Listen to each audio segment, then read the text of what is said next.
அனைவருக்கும் வணக்கம். பாரம்பரிய திருவள்ளுவர் குலவம்சம் பிரசன்ன ஜோதிடர் சுப மாரிமுத்து திருப்பூரிலிருந்து இந்த பதிவு உங்களுக்காக.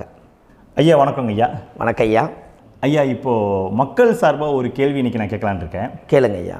ஐயா, அதாவது இந்த ஜாதகத்தில் முடக்கு இருக்கு, ஜாதகத்தையும் முடக்கிருச்சு, கண்டிப்பாக அதனால் வாழ்க்கையில் நிறைய பிரச்சனைகள் அப்படின்னு சொல்லி நிறைய பேர் கேட்குறாங்க. கண்டிப்பாங்க ஐயா. இந்த முடக்குங்கிறது என்னங்க ஐயா? அதற்கும் கர்மாவுக்கு ஏதாவது சம்மந்தம் இருக்காங்க ஐயா? ரொம்ப பற்றி சொன்னீங்கன்னா ரொம்ப உதவியாக இருக்குங்க. நல்ல கேள்விங்க ஐயா. இந்த கர்மாவே முதல்ல எங்கேருந்து வருது அப்படிங்கிறது தான் இப்போ நம்ம சொல்ல போகிறோம். இதுவரைக்கும் எத்தனையோ கருத்துக்களெல்லாம் நீங்கள் இந்த உலகத்தில் கேட்டிருப்பீங்க. ஆனால் இந்த பதிவில் நீங்கள் பொறுமையோடு இந்த கருத்தை ஒரு இனிமையோடு நிதானமாக கேட்டிங்கன்னா உங்களுடைய ஊழ்வினை கர்மா எங்கிருந்து உருவாச்சு, இதனுடைய இந்த கர்மானால் நாம் என்ன கஷ்டப்படுறோம், நாம் இந்த பூமியில் பிறக்கிறதுக்கு என்ன வரம் வாங்கி வந்தோம், நம்ம பாவ புண்ணியமெல்லாம் ஜாதக கட்டத்தில் போய் எப்படி எடுக்கிறது, நம்மளுடைய தோஷம்னு சொல்கிறோமே அந்த தோஷம் எப்படி கிரியேட் ஆகுது, நம்ம இந்த பூமியில் பிறக்கும்போது கொண்டு வந்த கர்மாவா, இல்லை கடவுளே நம்மளுக்கு ஒரு தண்டனையாக கொடுத்த கர்மாவா, இல்லை நம்ம இந்த பூமிக்கு வந்ததுக்கு அப்புறம் செய்த கர்மாவா, இது எல்லாத்தையுமே நம்ம பொறுமையாக கேட்கணும்னா கண்டிப்பாக இந்த பதிவை நீங்கள் பொறுமையோடு கேளுங்க. உங்களுக்கு இதில் ஒரு பெரிய ஒரு ரகசியம் ஒன்று அடங்கியிருக்குது. அந்த ரகசியத்தை தான் இன்றைக்கி இந்த உலகத்துக்கு அரங்கேற்றம் பண்ணுறேன். இந்த முடக்கு நம்ம ஐயா கேட்டதில் ஒரு அற்புதமான ஒரு விஷயம் என்ன அப்படின்னு கேட்டிங்கன்னா, முடக்குங்கிறது அந்த காலத்தில் பெரிய திறமையை கட்டி போட்டு வச்சுட்டா நம்மனால் அது இயங்க முடியுமாங்க? முடியாது இல்லைங்களா ஐயா? முடியாது. அப்போது அதே மாதிரி ஜாதக கட்டத்தில் நமக்கு வேண்டிய யோகத்தை கடவுளே நம்மளுக்கு நாம் செய்த பாவத்தினால அது முடக்கி வச்சிருச்சுன்னா அந்த பாவகத்தை அந்த ஜாதகர் அனுபவிக்க முடியுமா? அனுபவிக்க முடியாது. அப்போது அந்த அனுபவிக்க முடியாமல் வெளி உலகத்தில் போய் நம்ம தேடி போன பிறவியில் செய்த பாவத்தை இந்த பிறவியில் நீங்கள் தேடி கண்டுபிடிச்சி வாழ்க்கையில் நீங்கள் எப்போ மேலுக்கு வர்றது? அப்போது அந்த கர்மா 12 ராசி கட்டத்துக்குள்ள 27 நட்சத்திரத்தில் 9 கிரகங்களுக்குள்ள ஒரு பெரிய ஒரு ஆத்துமாத்துமான கர்மா, உங்கள் பூர்வ ஜென்ம கர்மா இதுக்குள்ளே எங்கேயோ ஒரு இடத்துல முடங்கியிருக்குது. இந்த முடக்க மட்டும் உங்கள் ஜாதகத்தில் நீங்கள் கண்டுபிடிச்சிட்டிங்கன்னா ஹைலைட்டாக வாழ்கிறதுக்கு, இந்த உலகத்தில் சுதந்திரமான வாழ்க்கை வாழ்கிறதுக்கு ஒரு மிகப்பெரிய பொக்கிஷம் உங்கள் ஜாதகத்துக்குள்ளேயே இருக்குது. அப்போது அந்த ஜாதகத்துக்குள்ளே நாம் போன பிறவியில் நம்ம கர்மா நாம் என்ன செய்திருப்போன்னு உங்களுக்குள்ளே பெரிய குழப்பம் இருக்கும். என்னங்க ஐயா, நீங்கள் என்ன கர்மா பண்ணிட்டு வந்தீங்க, நாம் போன பிறவியில் நம்ம யாரை ஒரு வதச்சோம், யாரை நம்ம மனசை புண்படுத்தினோம், நம்ம தாத்தாவுக்கு சோறு போட்டோமா, நம்ம பாட்டனுக்கு சோறு போட்டோமா, நம்ம முப்பாட்டனுக்கு சோறு போட்டோமா, நம்ம கொள்ளுப்பாட்டனுக்கு சோறு போட்டோமா, அப்போ நம்ம அப்பாவுக்கு நம்மளை பெற்றவருக்கு நம்ம சாப்பாடு கொடுத்தோமா, இவங்களுக்கெல்லாம் நம்ம சேவை பணிமடைகள் செஞ்சோமா, நம்மளுடைய உறவுகளுக்கெல்லாம் அரவணைச்சு போனோமா, நம்மளுடைய இந்த மாதிரி நாம் இரத்த சம்பந்த உறவுகளை இருந்து தான் இந்த உலகத்துக்கு நம்ம வெளியில் வந்திருப்போம். அப்போது வெளியில் நீங்கள் நிற்கிறீங்க, அப்படியே மேலே போய் பார்த்தீங்கன்னா ஒரு 7 தலைமுறையில் ஒவ்வொருத்தரும் செய்த கர்மாவெல்லாம் நம்ம பிளட்டு ரிலேட்டிவாக இப்போ நீங்கள் கரண்ட்டில் இருக்கிறவங்க கிட்ட தான் டெபாசிட் பண்ணியிருக்கோம். அப்போ இது தெரியாமல் நாம் ஜாதகத்துக்குள்ளே போய் தசாபுத்தி நல்லா தனுங்க இருக்குது, நான் ரொம்ப கஷ்டப்படுறேன், என் ஜாதகத்தில் போய் பார்த்தேன் எல்லா கிரகங்களும் நல்ல வலிமையாக இருக்குன்னு தான் சொன்னாங்க, ஆனால் இன்னும் என்னுடைய கடன் அடையலை, இன்னும் என்னோடய கர்ம தீர்ந்த மாதிரியே தெரியல, எனக்குள்ளே ஒரு தாட்டு என்னமோ நான் ஒரு பின்தங்கின வாழ்க்கையிலே வாழ்ந்துட்டுருக்கேன் அப்படின்னு நீங்கள் சொல்லும்போது, அப்போ இதையெல்லாம் தாண்டி ஒரு கர்மா உங்களுடைய ராசி கட்டத்துக்குள்ளே எங்கேயோ ஒரு பக்கத்தில் ரகசியமாக புதைஞ்சிருக்கு. அப்போது அந்த ரகசியமாக புதைஞ்சிக்கக்கூடிய அந்த முடக்கு தான் இன்றைக்கி இந்த உலகத்துக்குள்ளே நீங்கள் தெரிஞ்சுக்கக்கூடிய விஷயம். அப்போ அந்த முடக்குங்கிறது ஒன்று உண்மை. இந்த உலகத்துக்கு நம்மளை எல்லாத்துலேயும் நல்லா யோசிச்சு பாருங்கள். 12 ராசி கட்டம் இருக்குதுங்களா ஐயா? ஆமாங்க ஐயா. ஆனால் கிரகம் எத்தனை இருக்குதுங்க? 9 தான் இருக்குங்க ஐயா. ஆமாம், 12 ராசிக்கு 12 கட்டத்துக்கு 12 கிரகம் கொடுத்துருக்கலாமல்ல கடவுள். அப்போ ஏன் 3 கட்டத்தை மட்டும் எம்டி பண்ணி மீதி 9 கிரகத்தை வச்சுக்கிறாருன்னா, அப்போ நாம் செய்த 3 தலைமுறை கர்மாவுக்கு அது எந்த கட்டம் பிளாக் ஆகுதோ அந்த கட்டத்துக்குள்ளே ஏதோ ஒரு ரகசியம் இருக்கிறனால தானே எங்கேயோ ஒரு பக்கத்தில் நீங்கள் கண்டிப்பாக கர்மாவில் மாட்டுவீங்கிறது கடவுளே படைச்சு தானே இதை உருவாக்கியிருக்காரு.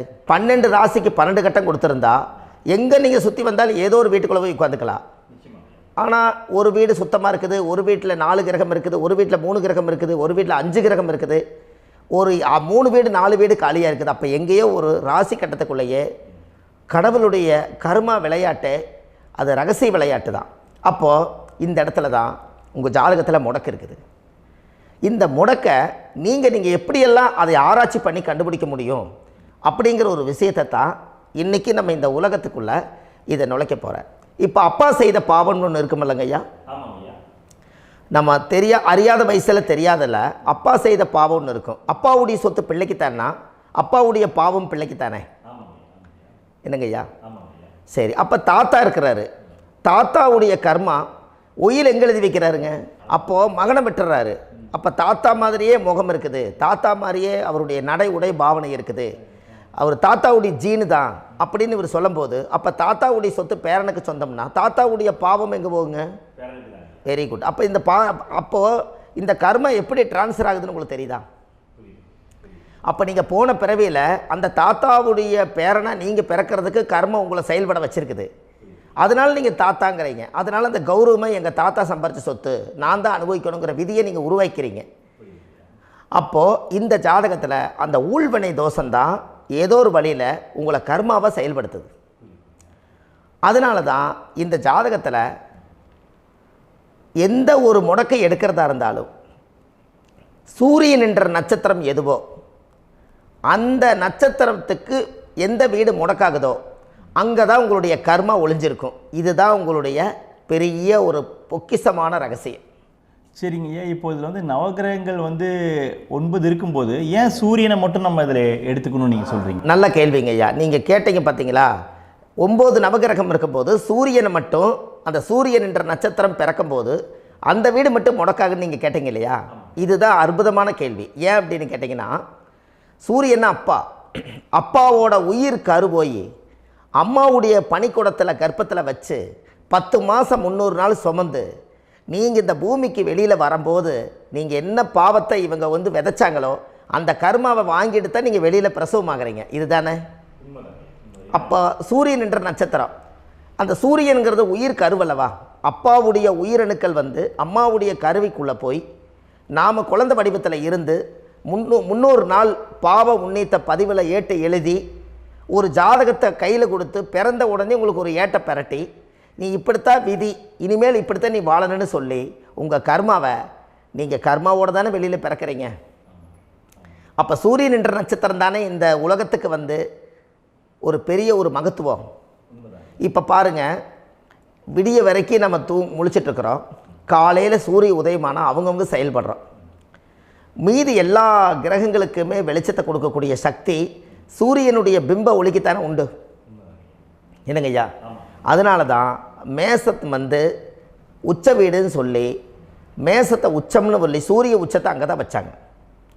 அப்போது அந்த காலச்சக்கரத்துக்கு 5ஆம் இடம் பூர்வ புண்ணியஸ்தானத்தில் போய் சிம்மத்தில் கொண்டு போய் சூரியனை ஆட்சி வீடுன்னு வச்சாங்க. அப்போது சூரியனில் இருந்து தான் அந்த மையப்புள்ளி உருவாகுது. அப்போ உங்களுடைய ஜாதகத்தில் அந்த சூரியனாகப்பட்டவர் பிறக்கும்போது நீங்கள் உங்கள் ஜாதகத்தை நீங்கள் எடுத்துக்கங்க ஐயா.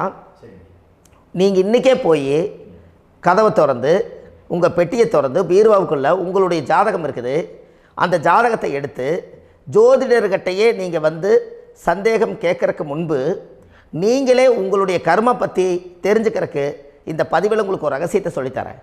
உங்கள் ஜாதகத்தில் இப்போ இது வரைக்கும் ராசி கட்டத்தை நீங்கள் பார்த்துருப்பீங்க, ஆனால் பாதசாரம்னு ஒன்று இருக்கும் இல்லைங்களா? ராசிக்கு பாதசாரம்னு ஒன்று இருக்கும். சூரியன் என்ன நட்சத்திரத்தில் இருக்குது, சந்திரன் என்ன நட்சத்திரத்தில் இருக்குது, செவ்வாய் என்ன நட்சத்திரத்தில் இருக்குது, புதன் என்ன நட்சத்திர காலில் நிற்குது, இதெல்லாமே அந்த சாரம் இல்லாத ஜோதிடம் சோரம் போய்விடும். அதனால் அந்த சாரத்தில் நிற்கிது பார்த்தீங்களா கிரகம், அதில் இப்போ நீங்கள் உங்களுடைய ராசி கட்டத்தை ஓப்பன் பண்ணுங்கள். இதில் ராசி கட்டத்தில் சூரியன் என்ற நட்சத்திரம்னு ஒன்று இருக்கும் இல்லைங்களா? அது எதுவாக வேணாலும் இருந்துட்டு போட்டோம். அந்த நட்சத்திரம் தான் நீங்கள் பிறக்கும்போது தாயுடைய கருவறைக்குள்ள கரு உருவான நட்சத்திரமே அதுதான். புரிஞ்சுங்களா ஐயா? பிறக்கும்போது நீங்கள் அந்த கருவுடைய நட்சத்திரம் அப்பா வந்து கருவை உருவாக்கி கர்மாவை விதைச்சது அந்த சூரியன் என்ற நட்சத்திரம் தான். அந்த வீட்டுக்கு தான் இந்த ராசி கட்டத்தில் உங்களுக்கு முடக்கு உருவாகுது. புரிஞ்சுங்களா ஐயா? அப்போது ஒரு ஜாதகத்தில் சூரியன் என்ற நட்சத்திரம் எதுவோ அதுதான் உங்களுடைய கர்மா நட்சத்திரம். இப்போ நம்ம பிறக்காதுக்கு முன்னாடி அப்பா கட்டத்தில் அந்த கர்மா டெபாசிட் ஆகிருக்கும். அதை ட்ரான்ஸ்ஃபர் எப்படி பண்ணுறாரு? அவருக்கு ஒரு கல்யாணம் வச்சு அவர் குடும்ப வாழ்க்கையில் வாழ்ந்து நம்மளோட உயிர் கருவை கொண்டு போய் ஊராம் பொண்ணை கல்யாணம் பண்ணி பொண்டாட்டின்னு எடுத்துக்கொண்டு அந்த பொண்டாட்டிங்கிற உரிமையாகி இவருடைய உயிர் கரு உருவாகி வாரிசுகள் வெளியில் வருது. அதானங்க ஐயா? அப்போது அந்த சூரியன் என்ற நட்சத்திரம் தான் இந்த உலகத்தில் ஒரு பிரம்மாண்டமான நட்சத்திரம். இந்த நட்சத்திரம் உங்கள் மனசுக்குள்ளே ஏதாவது இருந்துச்சுன்னா உங்கள் வீட்டில் ஏதாவது ஒரு நல்ல விஷயங்கள் நீங்கள் பண்ணுறதா இருந்தால் அந்த கர்மா நட்சத்திரம் சூரியனுடைய நட்சத்திரம் இருக்குது பார்த்தீங்களா, அந்த நட்சத்திரத்தில் எந்த ஒரு சேவைகளும் செய்யக்கூடாது. அதுதான் கர்மா. அதை போய் நீங்கள் ஆக்டிவேட் பண்ணி விட்டீங்கன்னா அது முன்னோர்களை வந்து நீங்கள் வந்து தொந்தரவு பண்ண மாதிரி. அந்த கர்ம நட்சத்திரம் தான் உங்கள் வாழ்க்கையில் அது புதஞ்சிருக்கிறதா. இப்போ குழந்தை பிறந்தாலோ சீர் சீமந்தங்கள் நீங்கள் செய்கிறதாலோ கல்யாணம் முக்கிறதுனாலோ உங்கள் ஜென்ம நட்சத்திரத்தன்னைக்கு கல்யாணம் பண்ண வேண்டாம்னு சொல்லிக்கிறாங்கல்லங்க. உங்களுக்கு ஜென்ம நட்சத்திரத்துக்கு முன்னாடி உங்களை உருவாக்குன நட்சத்திரம் தான் ஜென்ம நட்சத்திரம். அப்போ சூரியன் என்ற நட்சத்திரம் அப்பாவுடைய ஜென்ம நட்சத்திரமாக அந்த ஊழ்வினை கர்மம் செயல்படுது. அப்போ அந்த முடக்கு யார் வழியில் வந்தது? முன்னோர்கள் வழியில் வந்தது. முன்னோர்கள் கட்டி வச்சது யாரைய? குலதெய்வத்தை. அப்போ அந்த குலதெய்வத்தை போய் சாமிக்கு போய் வீடு வாசல்லாம் வலித்து குலதெய்வத்தை போய் தேங்காய் பழம் பூ மாலை கல்கண்டு வாங்கி அர்ச்சனை பண்ணி ஒரு அன்னதானம் ஒன்று பண்ணிவிட்டு சாமிக்கு பொங்கல் வச்சு நைவேத்தியம் பண்ணிவிட்டு உங்கள் ஜாதகத்தை வச்சு பூஜை பண்ணிவிட்டு வாங்க. அதுக்கப்புறம் தான் உங்கள் கர்மாவை கண்டுபிடிக்கிறதுக்கு வழியே பிறக்கும். குலதெய்வத்தை வணங்காமல் கோவிந்தா கோவிந்தா என்று பல தெய்வத்தை வணங்கினாலும் பலனொன்றும் இல்லைன்னு அந்த காலத்தில் முன்னோர்கள் சொல்லி வச்சுக்கிறாங்களா இல்லைங்களா? அதனால் கண்டிப்பாக அதை கண்டுபிடிச்சி நீங்கள் அதுக்கு ஒரு நைவேத்தியம் பண்ணால் மட்டும்தான் முதல்ல உங்கள் 5ஆம் பாவம் முன்னோர்கள் அது வேலை செய்யும். குலதெய்வ ஆலயத்துக்கு போயிட்டு வாங்க. போயிட்டு வந்துட்டு இந்த கர்மவினை தோஷத்தை நிவர்த்தி பண்ணுறதுக்குண்டான சரியான பரிகாரத்தை நம்ம எடுப்போம். அப்போது உண்மையாலுமே ஒரு ராசி கட்டத்துக்குள்ளே இந்த மாதிரி ஒரு அந்த கர்ம தோஷம் இருப்பதனால இந்த கர்மா தோஷத்துக்கு அந்த முடக்க தோஷங்கிறத நீங்கள் எடுத்து அதை கண்டுபிடிச்சி அந்த சூரியன் என்ற நட்சத்திரம் எந்த ராசி கட்டத்தில் போய் முடக்காயிருக்குதோ அந்த முடக்கு எந்த பாவகம் வந்து நம்மளுக்கு லாக் ஆகிருக்குதோ அந்த பாவகத்துக்கு உண்டான பரிகாரங்கள் அதுக்குரிய ஸ்தலங்கள் அந்த கோவில்களில் போய் சுவாமிக்கு தேங்காய் பழம் பூமாலை கல்கண்டு வாங்கி அர்ச்சனை பண்ணி நீங்கள் இந்த கோவிலுக்குள்ளே போய் உட்காந்து சாமி கும்பிட்டு வந்தீங்கன்னா உங்களுடைய ஜாதகத்தில் இருக்கக்கூடிய அந்த முடக்கு தோசை நீங்கி வாழ்க்கையில் நீங்கள் எதை சாதிக்க வந்தீங்களோ அந்த சாதனையை நீங்கள் சாதிச்சிட்ருப்பீங்க. புரிஞ்சுங்களா ஐயா? ஏன் அப்படின்னா அந்த முடக்கு நட்சத்திரத்துக்குள்ளே தான் ஒரு தோஷம் இருக்குது. இப்போ அந்த காலத்தில் பாருங்கள் ஐயா, முன்னோர்கள் எல்லாம் நிறைய பேர் கோவில் கட்டி வச்சுட்டு போயிருக்காங்களா இல்லைங்களா? இந்த கோவில் எதுக்காக கட்டி வச்சுக்கிறாங்கன்னா அவங்க கட்டினவங்களுக்கும் அந்த முடக்கு தோஷம் இருந்திருக்குது. ராஜாக்கள் இருந்திருக்குது, மன்னர்கள் காலத்தில் இருந்திருக்குது, ஜமீன்தார் காலத்தில் இருந்திருக்குது. இப்போ அவங்களுடைய அமைப்புகள் எல்லாமே முன்னோர்கள் என்னமோ அறியாமல் தெரியாத தன்னடக்கம் இல்லாத ஒரு கர்மாவை இவங்க செஞ்சிட்டாலும் அதுக்குரிய பரிகார ஸ்தலங்களை கொண்டு போய் அந்த காலத்திலே ஜாதகம் பார்த்து நம்ம வந்து முன்னோர்களுடைய பாவத்தை நாம் செய்த பாவத்தையும் தீர்த்துட்டு நமக்கு கீழே அடுத்த சந்ததிகள் அடுத்த தலைமுறைகள் வந்தாலும் இந்த கோவில்களுக்கு வந்து விளக்கு போட்டு சாமி கும்பிட்டு இந்த மண்ணை மிதிச்சிட்டு போனால் அன்னையோடு அந்த கர்மா தீருங்கிறது அந்த காலத்திலேயே முடக்க தோஷ பரிகாரத்தை கோவில் வழியில் அந்த காலத்தை திசை திருப்பி வச்சுருக்காங்க. அப்போ நீங்கள் கோவிலுக்கு போகாமல் கண்டிப்பாக இந்த பரிகாரத்தை நீங்கள் உடைக்க முடியாது. ஏன் உடைக்க முடியாதுன்னா இப்போ நீங்கள் எத்தனை வருஷம் வாழ்கிறீங்க ஐயா? 120 வருஷமே வச்சுக்கோங்க. சூரியன் திசை 6 வருஷம், சந்திரன் திசை 10 வருஷம், செவ்வாய் திசை 7 வருஷம், ராகு திசை 18 வருஷம், குரு திசை 16 வருஷம், சனி திசை 19 வருஷம், புதன் திசை 17 வருஷம், கேது திசை 7 வருஷம், சுக்கிரன் திசை 20 வருஷம். இப்போ நான் சொன்ன டோட்டலெல்லாம் கூட்டிங்கன்னா 120 வருஷம் வரும். இது ஒரு மனிதர் பிறந்து பூரண ஆயுளோடு வாழ்ந்தால் இந்த 120 வருஷம் வாழ்ந்தால் அவர் இந்த பூலோக பதவி விட்டு சிவலோக பதவி போயிடுவார். அதுக்கு பேர் தான் பூரண ஆயுள் என்று பொருள். அப்போ இந்த பூரண ஆயுளை வாழ்ந்தவருக்கு 120 வருஷம். கோயில் எத்தனை வருஷம் வாழுதுங்க ஐயா? கோயில் பழங்காலத்து கோயிலெல்லாம் எத்தனை வருஷம் வாழுதுங்க? 12 வருஷத்துக்கு கும்பாபிஷேகம். அது ஓகே, அது பரவாயில்ல. 12 வருஷத்துக்கு ஒருக்கா பழசை புதுப்பிச்சு கும்பாபிஷேகம் பண்ணி மறுபடியும் அதுக்கு பவர் ஊட்டி சக்தி ஊட்டி அதுக்கு உருவேற்றுறாங்க.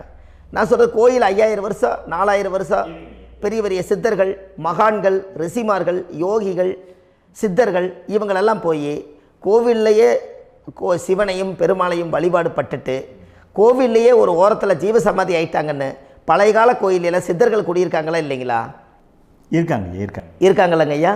அப்போது நாம் 120 வருஷம் வாழ்கிறோம், கோவில் 5000 வருஷம் வாழுது. எங்கே சக்தி அதிகமாக இருக்குன்னு சொல்லுங்க?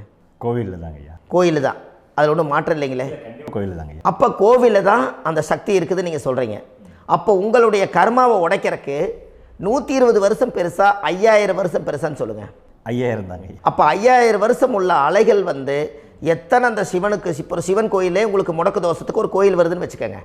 அந்த கோவிலில் எத்தனை முடக்குகளுக்கு உண்டான கோவில்கள், எத்தனை பழங்களை ஊற்றி சாமிக்கு அபிஷேகம் பண்ணியிருப்பாங்க, எத்தனை பால் கூட ஊற்றிருப்பாங்க, பன்னீர், தேன், இளநீ, மஞ்சள் நீர், திருமஞ்சனம், அபிஷேகம், பொங்கல், நைவேத்தியம் இத்தனையும் செஞ்சு அந்த சிவனை வந்து சிவனாக பார்த்து அந்த கருவறைக்குள்ள ஒரு கிராணங்கள் வரும்போதும் கூட பாதுகாப்பு பண்ணி வச்சு நல்ல சக்தியோடு அந்த கருவறையை புத்தியோடு அவங்க வேலை செஞ்சு அந்த காலத்தில் வச்சுருக்காங்களா இல்லைங்களா? அப்போது நம்ம வீட்டை அவ்வளோ சுத்தமாக வச்சுருக்க முடியுமா? என்னதான் வாஸ்து இருந்தாலும் முடியாது இல்லைங்களா? அப்போது அவ்வளவு ஒரு பவர்ஃபுல்லான கோவில் அந்த முடக்கு தோஷத்துக்குள்ளே ரகசியமாக அந்த கோயில் அடங்கியிருக்குது. உங்கள் ஜாதகத்துக்குள்ளே உண்மையாலுமே ஊழ்வினை கோயில், கர்மவினை கோயில் அதுக்குள்ளே இருக்குது.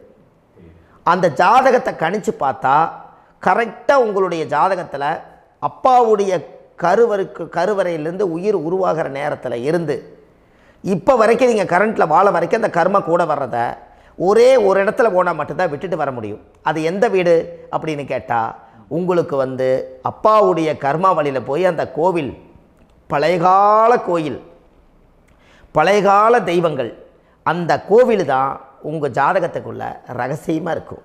அது ஏன் இந்த பதிவில் உங்களால் சொல்ல முடியாது அப்படின்னா, இந்த பதிவில் ஏன் உங்க சொல்ல முடியாதுன்னா உங்கள் ஜாதகம் தெரியாமல் என்ன கோயிலை நீங்கள் சொல்லுவீங்க?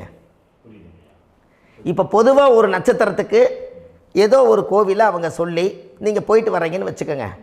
ஆனால் அது வேலை செய்யலைன்னா நம்மளுக்கு என்னங்க இவ்வளோ கஷ்டப்பட்டு போய் அதை பலனடையிலேன்னு கேள்வி கேட்டக்கூடாது.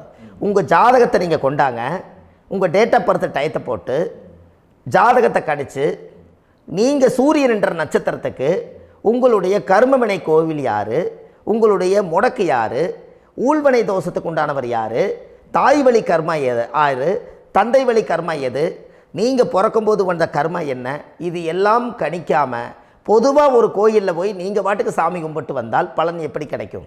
கண்டிப்பாக கிடைக்காதுங்க ஐயா. என்னங்க ஐயா? அது தெரிஞ்சு பண்ணாதான் சரியா? ஒரு டாக்டர்கிட்ட போகிறீங்க,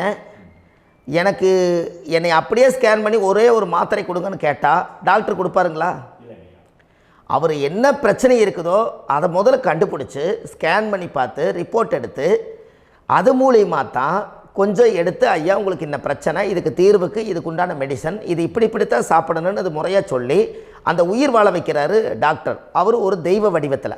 கரெக்டுங்களா ஐயா? அப்போ உங்களோட கர்மா எங்கே செயல்படுது அப்படின்னா இந்த முடக்க நீங்கள் இந்த பதிவில் தெரிஞ்சுக்கங்க. அதுக்குரிய நட்சத்திரம் என்னன்னு தெரிஞ்சு வச்சுங்க. உங்கள் ஜாதகத்தில் சூரியன் என்ற நட்சத்திரத்தை எடுத்துக்கங்க. அந்த வீட்டுக்கு முடக்க இந்த பதிவில் எந்த வீடு லாக் ஆகிருக்குதுங்கிறத நான் உங்களுக்கு இந்த வீட்டில் சொல்கிறேன். அந்த வீட்டு நீங்கள் பாருங்கள், உங்களுடைய லக்கணத்துக்கு அது எந்த வீடு. இப்போ லக்கணத்துக்கு ஒரு 7வது வீடுன்னே வச்சுக்கோங்க. அப்போ லக்கணத்துக்கு 7வது வீடே முடக்கு. அப்படி ஒரு முடக்கு ஆகிப்போச்சுன்னா ஒரு ஜாதகத்தில் லக்கணம் தான் 1, 7ஆம் இடம்ங்கிறது மனைவி ஸ்தானம். ஒரு ஆணுடைய ஜாதகத்துக்கு 7ஆம் இடம் தான் மனைவி. அவருக்கு நல்ல மனைவி அமையாமல் ஆடம்பரம் இருந்தும் வீடு அரண்மனை மாதிரி இருந்தும் அந்த மனைவியை ஒரு சந்தோஷமாக அவர் அனுபவிக்க முடியாது. புரிஞ்சுங்களா ஐயா? சந்தோஷமாக அனுபவிக்க முடியாது. ஏன் அப்படி? 7ஆம் இடத்துல தான் அவரோட கர்மா உட்கார்ந்துருக்குது. கரெக்டாக சொன்னீங்க. 7ஆம் இடத்துல தான் அந்த கர்மா உட்கார்ந்துருக்குது. அப்போ அந்த 7ஆம் இடத்துல இருக்கக்கூடிய அந்த கர்மா போன பிறவியில் நீ மனைவிக்கு சோறு போடாமல் மனைவியை கட்டி வச்சு அடிக்கிறதும், மனைவியை துன்புறுத்துறதும், அந்த மனைவி இருக்கவே இன்னொரு வாழ்க்கைக்குள்ளே போகிறதும், இங்கே வாழ வேண்டிய தாம்பத்திய சந்தோஷத்தை கொண்டு போய் இன்னொரு இடத்துல கொடுக்கறதும், தெரிஞ்சிருந்தே நம்மளுடைய மனசுக்குள்ளே திருடுத்தனமாக வாழ்கிறதும், இது எல்லா கர்மாவும் போன பிறவியில் நாம் செய்த ஊழ்வினை கர்மா தான் உங்கள் ஜாதகத்தில் 7ஆம் இடம் முடக்கு. அப்போ அந்த 7ஆம் இடம் முடக்கா இருந்துச்சுன்னா கண்டிப்பாக உங்கள் ஜாதகத்தில் நீங்கள் என்ன அனுபவிச்சிட முடியும்? நல்ல நண்பர்கள் கிடைக்க மாட்டாங்க, நல்ல ஒரு பார்ட்னர்ஷிப் அமையாது, நல்ல ஒரு நட்பு வட்டங்களில் எதையும் அனுபவிக்க விடாது, ஒரு அங்கீகாரமான உறவுகளில் போய் நம்ம ஸ்ட்ராங்காக நிற்க முடியாது. 7ஆம் இடம் என்பது தாம்பத்திய வாழ்க்கை, பூர்த்தி இல்லாத வாழ்க்கையாக இருக்கும். இப்படியெல்லாம் அந்த ஜாதகத்தில் ஒரு பொதுவாக ஒரு ஜாதகத்தில் 7ஆம் பாவம் முடக்காயிட்டால் இந்த கர்மாவை அவர் அனுபவிச்சுக்கிட்டே இருப்பார். இது எப்போத்தான் அதுக்கு ஒரு தீர்வு வேணுங்கய்யா? அந்த கோயில் எதுன்னு நீங்கள் கரெக்டாக சொன்னீங்க. இப்போ இது மனிதனால் செயல்படுது. மனிதர்கள் தான் கோயிலை கட்டி வச்சாங்க. தெய்வத்தை விட ஒரு காலத்தில் மனிதர்களுக்கு மகிமை ஜாஸ்தி. ஏன்னா சாதாரண ஒரு மண் பூமியாக இருந்த இடத்த மனிதர்கள் தான் கோயில் கட்டி ஒரு மகிமைப்படுத்தி புண்ணியம் பண்ணி வச்சாங்க. மனிதர்களுக்கு சக்தி அதிகம்தான், ஆனால் பிரபஞ்சத்துக்கு அதை விட சக்தி அதிகம் அல்லவா? ஐயா, நீங்கள் கோவிலுக்கு போய் அந்த கர்மா உடைக்கிறதுக்கு கோவிலில் சக்தி இருக்குது, ரைட்டு. ஆனால் நம்ம வீட்டுக்கும் கோயிலுக்கும் ஒரு மிகப்பெரிய தொடர்பு என்னென்னா, அந்த கோயில் கட்டுறவங்க எல்லாமே பழைய காலத்து கோயிலெல்லாம் பாருங்கள், பஞ்சபூதத்தை வச்சு கட்டியிருப்பாங்க. பஞ்சபூதத்தை வச்சு தான் கட்டுவாங்க கோயில். அது உங்களுக்கு தெரியணும் இல்லைங்களா? பஞ்சபூதம்னா நீர், நெருப்பு, காற்று, பூமி, ஆகாயம். இந்த பஞ்சபூதத்தினுடைய சக்திகள் எல்லாம் ஒரே நேர்கோட்டுக்கு என்னைக்கு வருதோ அன்னைக்கு தான் அந்த கோவிலுடைய பாலக்கால் போட்டு 1000-2000 வருஷம் நிலச்சி நிற்கிறது. காரணம், இந்த பிரபஞ்சத்தில் பஞ்சபூதம் எப்படி நிலச்சி நிற்குதோ அதுபோல் 5000 வருஷம் நிற்கிறதுக்கு அந்த பஞ்சபூத சக்தி வச்சு தான் சாமி சிலையை பிரதிஷ்டை பண்ணி வச்சுருப்பாங்க. அதனால தான் இந்த கோயில்கள் எல்லாம் 5000 வருஷமாயும் எத்தனையோ கிராணங்களை எல்லாம் தப்பிச்சிருக்கிறதுக்கு காரணம்.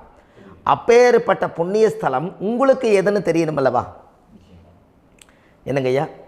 அப்பேற்பட்ட புண்ணிய ஸ்தலம் உங்களுக்கு எதுன்னு தெரிஞ்சால் தானே நீங்கள் போய் செய்ய முடியும், இல்லாட்டி கண்டிப்பாக தெரியாது. அப்போ இந்த முடக்கு தோஷத்தை கடவுள்கிட்ட கொண்டு போய் ஒப்படைக்கணும். நாம் பிறக்கும் போது கொண்டு வந்த கர்மாவை நாம் இருக்கும் காலத்தில் கொண்டு போய் இந்த கர்மாவை சுத்தப்படுத்தி, நீங்கள் பாவ ஆத்மாவை இந்த பூமியில் பிறந்து பூலோகத்தில் எல்லா புண்ணியத்தையும் செஞ்சுட்டு இந்த பூலோகத்தை விட்டு நீங்கள் போகும்போது புனித ஆத்மாவாக போகணுன்னா உங்கள் கர்மாவை கொண்டுட்டு போகாதீங்க, கர்மாவை நிவர்த்தி செய்யுங்க.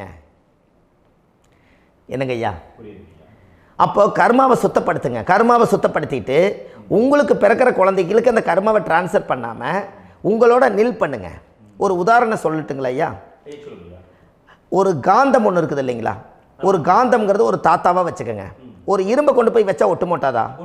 அப்போ ஒட்டுனோடனே காந்தம்ங்கிறது தாத்தா, அவருக்கு பிறந்த வாரிசுக்கு அந்த கர்ம டிரான்ஸ்ஃபர் ஆயிருமா? சரி, இன்னொரு இரும்பை கொண்டு போய் வைங்க, ஒட்டு மோட்டாதா? அப்போ அது பேரனுக்கு வைங்க, பேரனுக்கு வந்துருச்சு அந்த கர்மா. இன்னொரு இரும்பை கொண்டு போய் வைங்க, அந்த காந்தத்துக்கு நேர் இன்னொன்று வைங்க, ஒட்டு மோட்டாதா? அப்போ அதை கொண்டு போய் நம்ம கொள்ளு பேரனுக்கு வைங்க. இப்படியே டிரான்ஸ்ஃபர் ஆகி தலைமுறையாக இந்த கர்மா தொடர்ந்துக்கிட்டே இருக்குது. இந்த இடத்துல கொண்டு போய் காந்தத்துக்கு இரும்பு ஒட்டிகிட்டே இருக்குதுல்ல, இந்த இடத்துல ஒரு மரக்கட்டை செஞ்சு கொண்டு போய் கரெக்டாக வச்சுக்கினே போட்டுமா? அந்த மரக்கட்டையை கொண்டு போய் வைக்கிறவர் யார்? மரக்கட்டை வச்சுட்டு அடுத்த வாரிசு புனிதமாக பிறந்துட்டு அந்த மேலே இருக்கிற கர்மாலாம் இந்த அடுத்த இதுக்கு வராதில்ல. இதுதாங்க ஐயா கர்மா. தொடர்ந்து வரக்கூடிய கர்மாவை அதை நில் பண்ணணுங்கிறதுக்கு பேர் தான் இந்த உதாரணத்தை சொன்னவங்களுக்கு.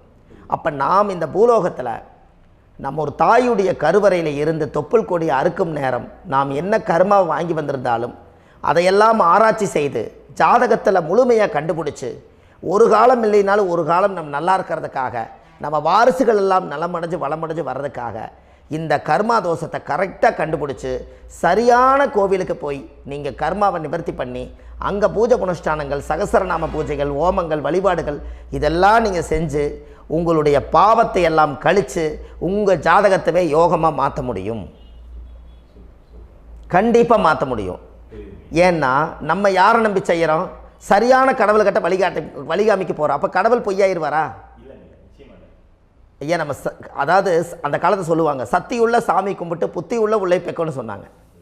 16 வதபதன்னு பெக்கலை, எல்லாம் அறிவோடு பெற்றாங்க. அதனால் எல்லாமே தாய் தந்தைகள் பேச்சை கேட்டாங்க. அன்றைக்கி எல்லாருமே தாய் தந்தைகளுக்கு தூணாக நின்னாங்க. அப்போ அந்த காலத்தில் சத்தியுள்ள சாமி கும்பிட்டு புத்தி உள்ள உள்ளே பெக்கணும்னு சொல்லி அன்றைக்கி அறிவோடு பெற்று இந்த கர்மாவை ஆளுக்கு ஒரு கர்மாவை டிரான்ஸ்ஃபரை பிரித்து எல்லாரும் சுத்தப்படுத்தினாங்க. இன்றைக்கி நம்ம ஒரு குழந்தை 2 குழந்தை பெற்று வச்சுருக்கோம். அவங்களுக்கே இவ்வளவு கர்மா வந்துருச்சுன்னா இந்த குழந்தைகளுக்கு என்னைக்கு இந்த கர்மாவை போய் கண்டுபிடிச்சி நீங்கள் எப்போ சரி பண்ணுவீங்கன்னு. அப்போ இந்த வாழ்க்கையில் ஏதோ ஒரு பிரபஞ்ச சக்தி நம்மளை அறியாமல் என்னமோ ஒரு இயக்கத்தில் கொண்டு போய் விட்டுருச்சுங்களா? அப்போ இனிமேலாவது இந்த கர்மாவில் இருந்து கண்டிப்பாக நம்ம நிவர்த்தி ஆகணும்னு சொன்னால் இந்த முடக்கு தோஷத்தை யாரெல்லாம் கண்டுபிடிச்சி இந்த ஊழ்வினை கர்மாவில் இருந்து நாம் கருவறையில் சுமக்கும் போது 10 மாதம் நீங்களாம் என்னென்ன நினச்சிருப்பீங்க? அதாவது கருவறைக்குள்ள கருப்பாக ஒரு பிண்டம் இடப்பக்கம் கிடக்கையில் இந்த பூமிக்கு வரும்போது நீங்கள் என்னென்ன நினச்சிருப்பீங்க? இந்த பிறந்ததுக்கு அப்புறம் வந்து தான் அம்மா தெரியுது, அப்பா தெரியுது, தாத்தா தெரியுது, பாட்டி தெரியுது, இந்த உலகத்தில் கண்கொள்ளாத காட்சிகள் எல்லாம் தெரியுது, எல்லாம் தெரியுது. ஆனால் 10 மாதம் உங்கள் வாழ்க்கையில் நீங்கள் இருக்கும்போது நீங்கள் என்னென்னலாம் நினச்சி இந்த பதிவில் இறைவன் கொடுத்தாரோ அதையெல்லாம் அனுபவிக்கத்தான் வந்தீங்க. அதுக்கு இடையில இருக்கிறதான கர்மா. இந்த ஒரு விஷயம் உங்களுக்கு கிடச்சிருச்சுன்னா நீங்கள் எல்லாருமே ராஜயோகமாக பிழைப்பீங்கள்ல. இதில் ஏழை பணக்கார யாரையுமே சொல்ல வரல. அவங்க பிறக்கும்போது புண்ணியத்தை பொறுத்து தான் போன ஜென்மத்தில் நம்ம என்ன புண்ணியங்கள் பண்ணி வச்சோமோ அந்த புண்ணியத்தில் இன்றைக்கி நல்லா வாழ்கிறாங்க. ஒருத்தர் கேட்டார், என் ஜாதகத்தில்ங்க எங்கூட படித்தவர் இடம் வாங்கிட்டார், வீடு வாசல் கட்டிட்டார், தொழில் பண்ணிட்டார், நல்லா இருக்கார், ஆனால் நான் இன்னும் அப்படியே தான் இருக்கிறேங்கன்னு ஒருத்தர் கேட்டார். அதுக்கு ஒரு கருத்து என்னென்னா, டேட் ஆஃப் பர்த் ஒன்று தான், டைம் ஒன்று தானே வச்சுக்கோங்க. அவங்க அப்பா செஞ்ச புண்ணியம் வேறு, நீங்கள் செஞ்ச பாவங்கள் வேறு. அவர் செஞ்ச புண்ணியத்தினால அவருக்கு எல்லாமே முன்னாடி கிடைக்கிது. நீ கர்மாவெல்லாம் கழிச்சிட்டினா பின்னாடி கிடைக்க போகுது. இதில் மற்றவங்களை பற்றி வேற்றுமையாக நினைக்கிறதுல எந்த ஒரு இதுவுமே இல்லை. அப்போ ஒருத்தர் பார்த்து ஒருத்தர் வாழ வேண்டாம். உங்களுடைய சுய அறிவை வச்சு இந்த பூலோகத்தில் இந்த பூமியில் நீங்கள் 4 தெரிஞ்சு நல்ல விதமாக கற்றுக்கிட்டு இந்த உலகத்தில் சிறப்பாக வாழ கற்றுக்குங்க. அதுக்கு அந்த ஊழ்வினை தோஷத்தை கண்டுபிடிங்க. உங்களுக்குன்னு ஒரு முடக்கு இருக்குதுங்கிறத இன்றைக்கி நீங்கள் எழுதி வைங்க. அதை எப்படியாவது கண்டுபிடிங்க, அதை தேடுங்க. ஒரு முறை நீங்கள் ஜாதகத்தை கொண்டு வாங்க. அந்த ஜாதகத்தை கொண்டு வந்து உங்கள் பாவகத்தில் எத்தனாம் பாவம் முடக்காயிருக்குதுன்னு பாருங்கள். அந்த பாவகம் முடக்காயிருச்சுன்னா உங்கள் வாழ்க்கையில் அதிலிருந்து உங்களால் வெளியில் வரவே முடியாது, கண்டிப்பாக வர முடியாது. அதை நீங்கள் கண்டுபிடிச்சா மட்டும்தான் நீங்கள் மேலே வர முடியும். ஏன்னா நிறைய பரிகாரங்கள், பூஜைகள், யாகங்கள், ஓமங்கள் எல்லாம் செய்து வச்சும் கூட அந்த கர்மவினைக்கு உண்டான கோவிலுக்கு போய் அந்த 5000 வருஷ பழமை வாய்ந்த தெய்வத்துக்கிட்ட போய் நீங்கள் முறையிட்டு விளக்கு போட்டு உங்கள் கர்மத்தை எல்லாம் நான் நீ தான் தீர்த்து கொடுக்கணும்னு சொல்லி நம்பிக்கையோடு நீங்கள் போய் அந்த சரணாகதி அடையிறீங்க பாருங்கள், அங்கே தான் உங்கள் கர்மாவை எடுத்து விடுறாரு. அப்போ இந்த ரகசியம் உங்களுக்கு வேணுமல்லவா? அப்போ உங்கள் ஜாதகத்தில் எங்கே முடங்கி அதுக்குரிய கோவில்கள் எல்லாம் என்ன, அதுக்கு தான பரிகாரம் என்ன, அதுக்கு நீர் பரிகாரம் என்ன, யாத்திரை பரிகாரங்கள் என்ன, நீங்கள் வீட்டில் இருந்தே செயல்படுத்தக்கூடிய பரிகாரங்கள் என்ன, பரிகாரம் கோவிலுக்கு போய்த்தான் நடக்குமா, இல்லை நாம் வீட்டில் வச்சு வணங்குறதுனால நடக்குமா, நாம் செய்யக்கூடிய தர்ம பரிகாரங்கள் என்ன, தான பரிகாரங்கள் என்ன, இப்படி பல விதமாக இருக்கிறனால உங்கள் ஜாதகத்துக்கு எந்த மாதிரி பரிகாரம் கனெக்ட் ஆகுதுங்கிறது தெரியணும். இது தெரியாமல் கண்டிப்பாக உங்களால் செயல்படுத்துறது ரொம்ப கஷ்டம். இதனால் இதை நீங்கள் தெரிஞ்சுக்கணும்னா இப்போ நம்ம பாருங்கள், நீங்கள் அந்த தெரிஞ்சுக்கிட்டாலே உங்கள் வாழ்க்கையில் ஒரு டைம் தான் நீங்கள் தெரிஞ்சுக்க போகிறீங்க. உங்களுடைய கர்மா என்ன, நீங்கள் எங்கே செயல்பட்டு போயிட்டுருக்கிறீங்க, உங்கள் போகிற பாதை சரியா இல்லை அந்த பாதையில் முள்ளு கல் இருக்குதா, இது எல்லாம் உங்களுக்கு தெரியலனா இந்த முடக்கை கண்டுபிடிக்கக்கூடிய சக்தி வாய்ந்த இந்த கர்மாவை நிவர்த்தி பண்ணுறதுக்கு வழிகள் இருக்குது.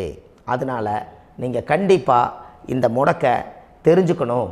இந்த முடக்கு ராசினா என்ன உண்மையாலுமே உங்கள் வாழ்க்கையில் நீங்கள் தெரிஞ்சு இனிமேல் உங்கள் வாழ்க்கையில் இதுவரையிலும் கர்மாவுக்குள்ளேயே கஷ்டப்பட்டீங்க, வழி தெரியாமல் கண்ணை கட்டி காட்டில் விட்ட மாதிரி இருந்தீங்க. இனி அப்படி இருக்க வேண்டாம். உங்கள் ஜாதகத்தில் 12 ராசி கட்டத்தில் 9 கிரகம் போகும், மீனி 3 கிரகம், 3 கட்டம் வந்து உங்களுக்கு எங்கேயோ ஒரு பக்கத்தில் 3 கட்டம் எம்டியாக தான் இருக்கும். கரெக்டுங்களா? அது இல்லாமல் ஒரு ஜாதகம் பிறக்காது. ஏன்னா 9 கிரகத்துக்கு 9 கணக்கு போட்டால் 3 கட்டம் எம்டியாக தான் நிற்குது. அந்த கட்டத்துக்குள்ளே எந்த நட்சத்திரத்தில், எந்த சாரத்தில், எத்தனாவது டிகிரியில், எத்தனாவது பாதசாரத்தில், எத்தனை வெகுளையில், எத்தனை செகண்டுக்குள்ளே இந்த கர்மா உள்ளே புகுந்து உங்களை செயல்படுத்துதுங்கிறத கண்டிப்பாக உங்கள் ஜாதகத்தை கொடுங்க. பார்த்து இந்த விஷயத்தை சொல்கிறேன், நீங்கள் அந்த இடத்துக்கு போய் நிவர்த்தி பண்ணிவிட்டு உங்கள் வாழ்க்கையில் கொஞ்சம் காலம் வாழ போகிறீங்க. பாருங்கள், பிறந்ததுலேருந்து 20 வருஷத்துக்குள்ளே இளமையாக வாழ்கிறீங்க, குழந்தையாக வாழ்கிறீங்க. 20லேருந்து 40 வயசுக்குள்ளே தான் உங்களுக்கு ஒரு பொண்ணை பார்த்து கல்யாணம் பண்ணி ஒரு கரு உருவாக்குறீங்க. அதுக்கப்புறம் 40லேருந்து 60க்குள்ளே குழந்தை பெற்று கடமை முடிச்சிடுறீங்க. 60 வயசுக்கு மேலே ரிட்டையர்ட் ஆகிடுறீங்க. இந்த 20க்கும் 60க்கும் இல்லாத 20லேருந்து இந்த 40 வயசுக்குள்ளே உங்களோட தேடல் என்னவோ அது வாழ வேண்டிய சுகபோகமான வாழ்க்கை எல்லாமே அந்த 40க்குள்ளே தான் இருக்குது. இந்த 40க்குள்ளே இருக்கக்கூடிய வாழ்க்கையை இந்த கர்மா தெரியாமல் காலத்தை வீணாக்க வேண்டாம். வாழ வேண்டிய வயசில் நீங்கள் வாழணும். அதுக்குரிய கர்மாவை நீங்கள் சுத்தப்படுத்துங்க. எப்படியெல்லாம் நீங்கள் சந்தோஷமாக வாழ்கிறீங்கன்னு எனக்கு ஒரு தகவல் கொடுங்க. வேறு லெவலில் நீங்கள் இருப்பீங்க. கண்டிப்பாக இந்த பதிவில் உங்களுக்கு நான் இந்த விஷயத்தை கொடுக்க போகிறேன். இந்த முடக்கு நட்சத்திரங்கள் என்ன அப்படிங்கிறத இந்த பதிவில் நீங்கள் ஒரு நோட் ஒன்று எடுத்துக்கோங்க, குறித்து வச்சுக்கோங்க. இதில் இருந்து அவங்கவுங்களுக்கு முடக்கு நட்சத்திரம் என்னங்கிறத இந்த பதிவில் நான் உங்களுக்கு கொடுக்குறேன். இந்த வீடு தான் அது முடக்குங்கிறத சொல்கிறேன். இதையெல்லாம் நீங்கள் தெரிஞ்சு உங்கள் ஜாதகத்தவே நீங்கள் முடக்கு எடுத்து கண்டிப்பாக உங்கள் வாழ்க்கையில் நீங்கள் நல்லா இருப்பீங்க. அதுக்கு ஒரு நோட் எடுத்து வச்சுக்கோங்க. இது வரைக்கும் கர்மாவை பற்றி நம்ம பேசினோம்.